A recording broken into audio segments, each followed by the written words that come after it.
নমস্কাৰ বন্ধু বান্ধৱী সকল পুনৰ মোৰ নতুন এটা ভিডিঅ'লৈ আপোনালোকক সকলোকে স্বাগতম জনাইছো। আজি আপোনালোকক এটা মই নতুন ভিডিঅ' দিবলৈ ওলাইছো। আজি কেইবাদিন ধৰি মই আসলতে ভিডিঅ' দিবই পৰা নাই, কাৰণ মোৰ কি ক'ব অকণমান সৰুৰা বিপদটাই গ'ল বুলি ক'ব লাগিব। সেই কাৰণে আসলতে ভিডিঅ' এডিটিং কৰাৰ কেপাচিটি মোৰ নাইকিয়া নিচিনা হৈছে, আৰু তথাপিতো কেইবাদিনো ভিডিঅ' নিদিয়াৰ কাৰণে আজি যেনেদৰে হওক আপোনালোকক ভিডিঅ'টো দিবলৈ চেষ্টা কৰিছো। আজি ভিডিঅ'টো হৈছে যেহেতু আপোনালোকক আগৰ ভিডিঅ'বিলাকত কোৱা হৈছিল যে 2025ৰ গুণোৎসৱৰ দ্বিতীয় পৰ্যায়ৰ যেহেতু আৰম্ভ হৈ আছে, সেলফ ইভালুয়েশ্যন হৈ গ'ল 17 জানুৱাৰীত, আৰু আমাৰ স্কুলত বহি মূল্যায়ন ডে অৰ্থাৎ এক্সটাৰ্নেল ইভালুয়েশ্যনে অহাৰ ডেটটো হৈছে আমাৰ 22 জানুৱাৰী। আৰু আজি 22 জানুৱাৰীত এয়া দেখিছেনে ছাত্ৰ ছাত্ৰীসকলে সকলোৱে ফিল্ডত এক্সটাৰ্নেল ইভালুয়েটৰ ছাৰক আদৰণি জনাবৰ কাৰণে সকলোৱে অপেক্ষাত। এয়া আমাৰ বিদ্যালয়ত বৰ্তমান পৰেশ কলিতা ছাৰ জয়সাগৰ মহাসাগৰ কলেজৰ অধ্যাপক তেওঁ আহি উপস্থিত হৈছে, আৰু এইফালে আৰু এখন গাড়ী দেখা পাইছেনে, এয়া ছাত্ৰ ছাত্ৰীসকলে আদৰণি জনাবৰ কাৰণে গৈছে। সেয়া হৈছে দেৱৰাজ মহাবিদ্যালয়ৰ গোলাঘাট দেৱৰাজ মহাবিদ্যালয়ৰ বুৰঞ্জী বিভাগৰ অধ্যাপক দুলেন গগৈ ছাৰ, আৰু এয়া আমাৰ ছাত্ৰ ছাত্ৰীসকলে পৰেশ কলিতা ছাৰ লগতে দুলেন গগৈ ছাৰ দুইজনকে আদৰণি জনাই লৈ আহিছে। আৰু এয়া যেহেতু আপোনালোকক মই ভিডিঅ' আৰম্ভণিতে দেখাই দিছিলোঁ যে আমাৰ ছাত্ৰ ছাত্ৰীসকলক এক্সটাৰ্নেল ইভালুয়েটৰ ছাৰসকল অহাৰ আগে প্ৰাৰ্থনা সভা আৰম্ভ কৰি দিবৰ কাৰণে সকলোখিনি আমি ৰেডি কৰি ৰাখিছিলোঁ, আৰু এয়া এতিয়া ছাত্ৰ ছাত্ৰীসকলে প্ৰাৰ্থনা সভা আৰম্ভ কৰি দিছে। আপোনালোকে এতিয়া চাই যাওক ভিডিঅ'টো, আৰু মই বেছিকৈ নাথাকোঁ, গতিকে আপোনালোকে ভিডিঅ'টো চাই ভাল পালে লাইক কমেণ্ট এণ্ড ছাবস্ক্ৰাইব কৰিবলৈ নাপাহৰিব। সকলোৱে চকু বন্ধ কৰা।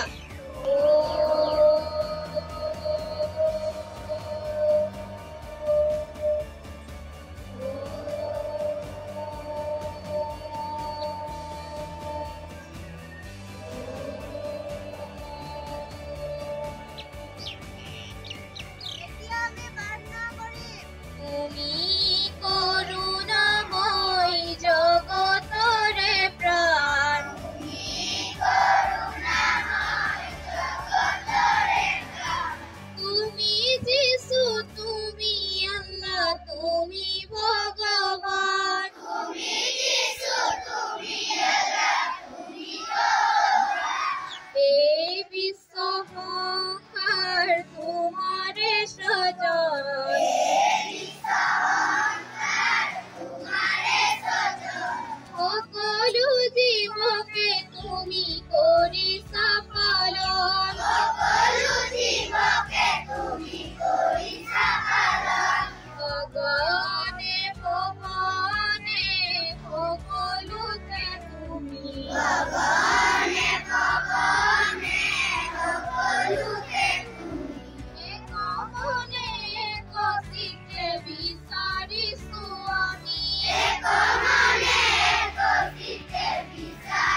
পৰিচ্ছন্নতা হৈছে নিৰোগী হৈ থকাৰ প্ৰধান ঔষধ। এতিয়া আমাৰ ছাত্ৰ সংসদৰ বিষয়ববীয়াসকলে পৰিষ্কাৰ পৰিচ্ছন্নতা নিৰীক্ষণ কৰিব। মহাপুৰুষৰ চানেকিৰ জীৱনৰ আমিও গঢ়িব পাৰো জীৱন গঢ়িত। এতিয়া মহত্বকৰ বাণী পৰিৱেশন কৰিব শ্বাহনাজ বেগমে। নমস্কাৰ, মোৰ নাম শ্বাহনাজ বেগম। মই আজি মহত্বকৰ বাণী ক'বলৈ আগবাঢ়ি আহিছো। স্কুল মোৰ মন্দিৰ, পঢ়াই মোৰ লক্ষ্য, শিক্ষক মোৰ ভগৱান, কিতাপে মোৰ বন্ধু, এই কথাষাৰ কৈছিল মহাত্মা গান্ধী। নমস্কাৰ। বক্তৃতা হৈছে কথন শৈলীৰ প্ৰকাশ কৰাৰ লগতে কোনো বিষয়ৰ ওপৰত গভীৰকৈ জনাৰ এক আহিলা। এতিয়া বক্তৃতা দিব দৃষ্টি বাউৰীয়ে। নমস্কাৰ, মোৰ নাম শ্ৰীমতী দৃষ্টি বাউৰী। মই আজি জ্যোতিপ্ৰসাদ আগৰৱালাদেৱৰ বিষয়ে কিছু বক্তৃতা দিবলৈ আগবাঢ়ি আহিছো। জ্যোতিপ্ৰসাদ আগৰৱালা এগৰাকী প্ৰসিদ্ধ গীতিকাৰ, নাট্যকাৰ, লেখক আৰু প্ৰথমগৰাকী চলচ্চিত্ৰ নিৰ্মাতা। তেখেতৰ জন্ম হয় ডিব্ৰুগড়ৰ তামোলবাৰী চাহ বাগিচাত 1903 চনৰ 17 জুনত। তেখেতৰ পিতৃৰ নাম পৰমানন্দ আগৰৱালা আৰু মাতৃৰ নাম কিৰণময়ী আগৰৱালা। জ্যোতিপ্ৰসাদ আগৰৱালাদেৱৰ পত্নীৰ নাম দেৱযানী ভূঞা।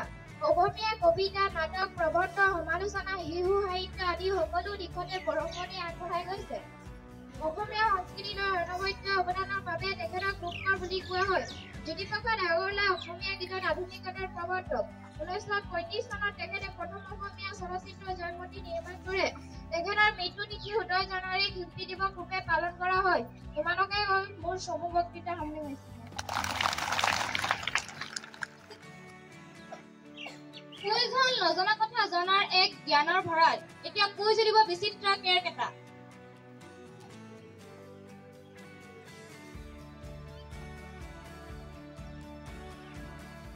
নমস্কাৰ, মোৰ নাম শ্ৰীমতী বিচিত্ৰা কেৰকেটা। মই কুইজ দিব আগবাঢ়ি আহিছো। নাছাৰ ফুল ফৰ্ম কি?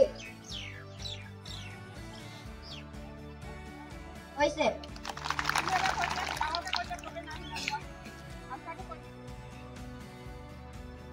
National এৰোনটিক space administration.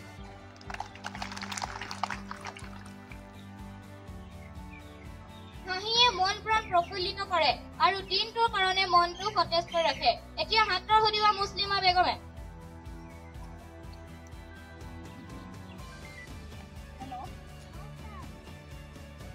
নমস্কাৰ, মোৰ নাম মিছ মুছলিমা বেগম। মই আজি আপোনালোকৰ আগবাঢ়ি আহিছো। টিকলি পানী পালে মুকলি কি হৈছে?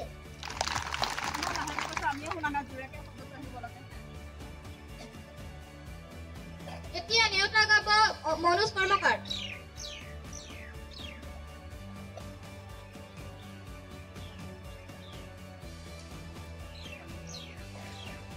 এতিয়া নেওতা গাব মানৱ ছেত্ৰী।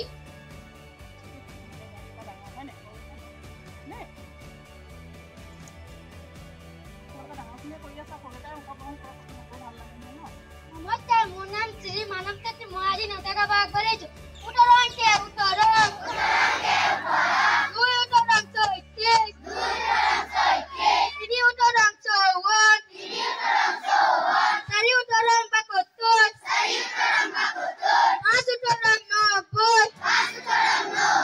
ছয় উত্তৰাং 108, সাত উত্তৰাং 126, আঠ উত্তৰাং 144, ন উত্তৰাং 162, 10 উত্তৰাং 180।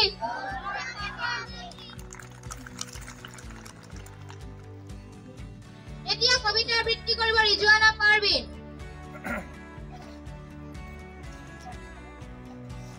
নমস্কাৰ, মোৰ নাম মিছ ৰিজৱানা পাৰভিন। মই আজি কবিতা আবৃত্তি কৰিবলৈ আগবাঢ়ি আহিছো। কবিতাৰ শিৰোনাম জনমভূমি। মেলিলো প্ৰথম চকু তোমাৰ কোলাতে আই, জনমৰ আদিম পুৱাত মুদিম আকৌ চকু তোমাৰ কোলাতে শুই, জীৱনৰ শেষ সন্ধিয়াত মৰাৰ পিছতো যেন পাওঁহি আকৌ উঠাই চেনেহৰ শীতলী কোলাত, ভাগৰুৱা আত্মাই শেষৰ জিৰণিলৈ জিৰাবহি তোমাৰ ছায়াত। কবি নলিনীবালা দেৱী।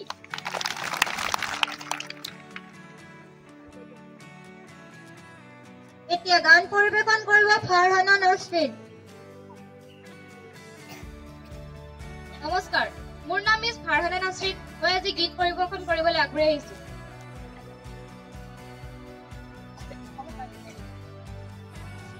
গধূলি আহিল তৰা জিলিকিল এধানি নিয়ৰত গধূলি গোপালে উজুলি উঠিল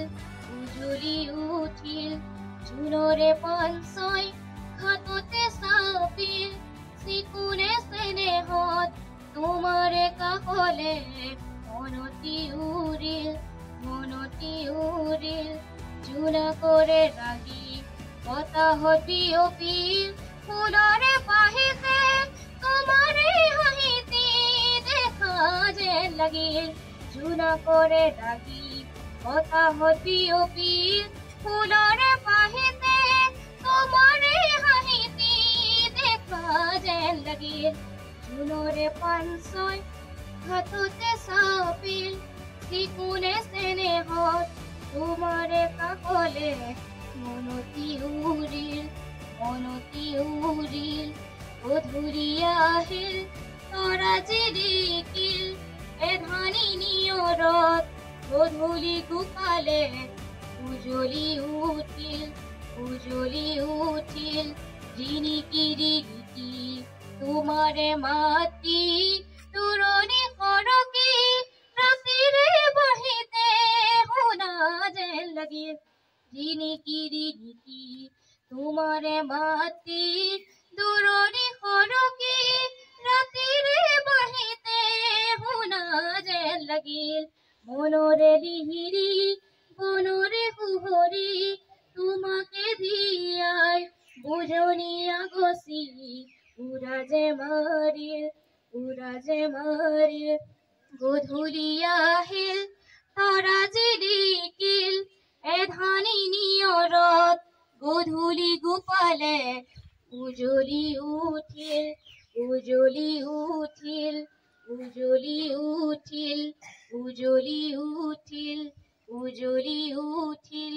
ধন্যবাদ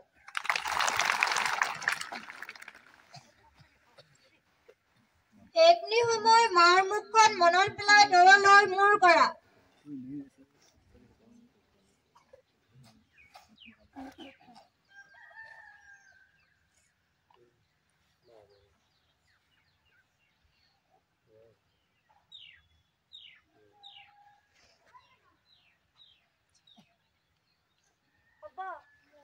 সংকল্প এইখন আমাৰ বিদ্যালয়খন আমাৰ অপুত আমি সদায় বিদ্যালয়লৈ আহিম শিক্ষাগুৰু আৰু সকলক শ্ৰদ্ধাৰ জনাম শিক্ষাগুৰুৱে কোৱা প্ৰতিটো কথা আখৰে আখৰে পালন কৰিম বুলি সংকল্প ললো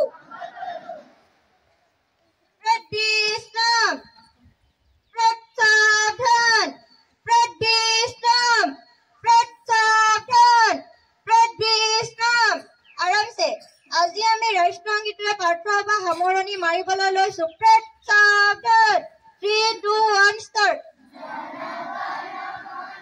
अधिनायक जय हे भारत भाग्य विधाता पंजाब सिंधु गुजरात मराठा द्राविड़ उत्कल गंगा विंध्य हिमाचल यमुना गंगा उत्कल जलधि तरंगा तव शुभ नामे धारे तव शुभ आशीष माहे गाहे तव जय गाथा जन गण मंगल नायक जय हे भारत भाग्य विधाता जय हे जय हे जय हे जय जय जय जय हे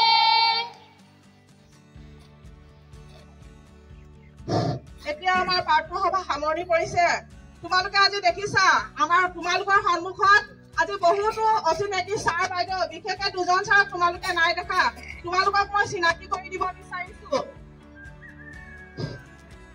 মই ছাৰক মাতিছো ছাৰ ক'ৰ পৰা আহিছে কি কাৰণে আহিছে তেওঁ তোমালোকক থুলমূলকে প্ৰতিজন ছাৰে দুআষাৰকে তোমালোকক চিনাকি কৰিব ৰাখিবৰ বাবে মই ছাৰক আগবঢ়াই দিছো।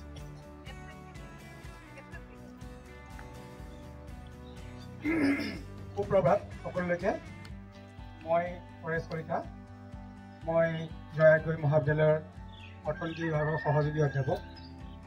মোক আজি আপোনালোকৰ মাজলৈ এজন এক্সটাৰ্নেল ইভালুৱেটৰ হিচাপে পঠাইছে, গতিকে মই সকলোৰে সহযোগিতাত এই কামখিনি সম্পন্ন কৰিম বুলি আশা কৰিছোঁ আৰু আপোনালোকৰ সকলোলৈকে মোৰ ফালৰ পৰা আমাক এইকণ সহযোগিতা আগবঢ়াবৰ কাৰণে অনুৰোধ কৰিছোঁ। ধন্যবাদ। সকলোকে সুপ্ৰভাত জনালোঁ। সন্মানীয় মহোদয়া, সন্মানীয় শিক্ষকসকল, অন্যান্য শিক্ষকসকল, মৰমৰ ছাত্ৰ ছাত্ৰীসকল, মোৰে সৌভাগ্য যোৱা বছৰ মই আগৰ বছৰ এখন বিদ্যালয়ত মই বহিমূলীয়া কিছুমান মই আহিছিলোঁ। কি কাৰণে ক'ব নোৱাৰোঁ, মই এইবছৰ ইয়াত আহিব লগা হ'ল। চিনাকি মুখে মোৰ, গতিকে আজি আমি এটা দিন ইয়াত পঠাম ছাত্ৰ ছাত্ৰীসকলৰ লগত তেওঁলোকৰ বিভিন্ন অভিজ্ঞতা আমি শ্বেয়াৰ কৰিম।